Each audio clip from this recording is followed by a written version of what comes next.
जय सीताराम।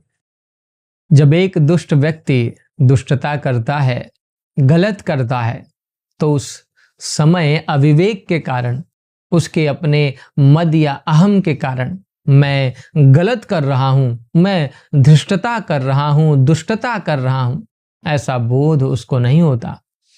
किंतु जब गलत का परिणाम सामने उपस्थित होता है, तब उसे अपनी भूल का एहसास होता है। मैंने गलत किया था, इसका बोध तब उसको होता है। लेकिन उस समय रोने गाने से कुछ नहीं होता। प्यारे साथियों, जीवन में जब बुरा समय आता है, प्रतिकूलता आती है, तो आदमी रोता है, चिल्लाता है। लेकिन वास्तव में हमको विचार करना चाहिए कि क्या रोने से या चिल्लाने से कुछ होगा क्या? क्योंकि जो किया है प्यारे साथियों, उसको तो भोगना ही पड़ेगा। आप बड़े बड़े महात्माओं का जीवन देख सकते हैं, महापुरुषों का जीवन देख सकते हैं। उनके जीवन में भी जब उनका बुरा प्रारब्ध आया, तब उनको उस बुरे प्रारब्ध को भोगना ही पड़ा। प्रारब्ध तो भोग कर ही नष्ट होता है।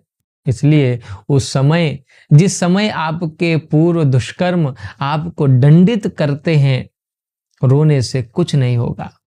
काल किसी को डंडा लेकर के नहीं दौड़ाता। प्यारे साथियों, गोस्वामी जी ने बड़ी अच्छी बात कही है मानस में कि काल न काहू दंड गही मारा, हरई तेज बल बुद्धि विचारा।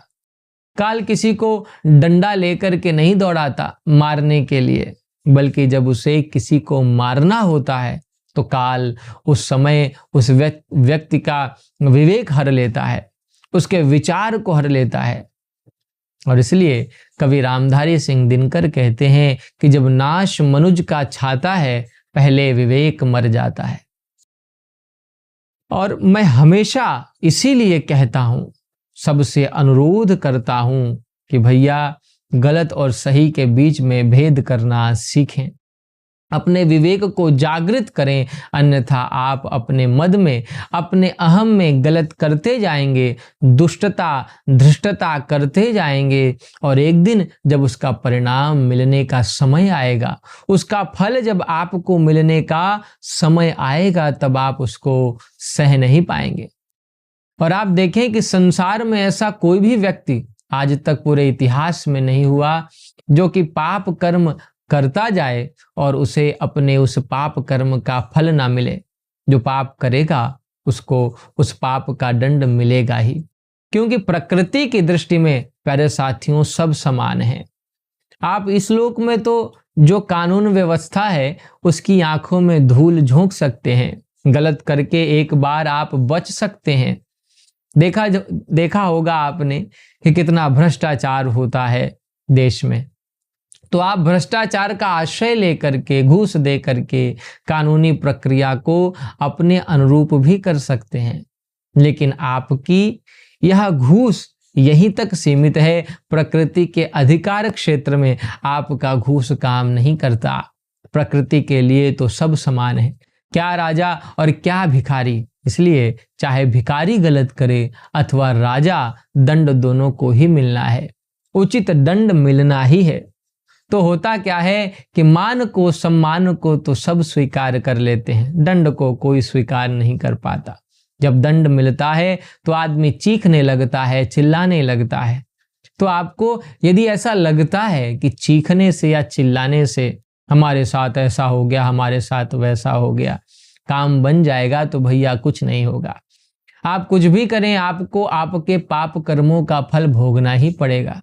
इसलिए आप मनुष्य हैं तो भैया मैं आपसे कहूंगा कि जो मनुष्य का प्रधान गुण है विचार, उस विचार को महत्व दें, विचारवान बने, सही गलत के बीच का भेद समझें और सही का चुनाव करें। प्रकृति ने आपके सामने चुनाव रखा है। प्रकृति में तो हर प्रकार की वस्तुएं हैं, अच्छी बुरी, दोनों प्रकार की वस्तुएं आपको प्रकृति में मिलेंगी। किंतु आप चुनाव किसका करते हैं, महत्वपूर्ण ये है, क्योंकि प्रकृति ने आपको चुनाव में स्वतंत्रता प्रदान की है। अगर आप गलत का चुनाव करते हैं तो फिर यह आपका ही निर्णय है, और उस गलत निर्णय का, उस गलत कर्म का दंड भी आपको भोगना ही पड़ेगा।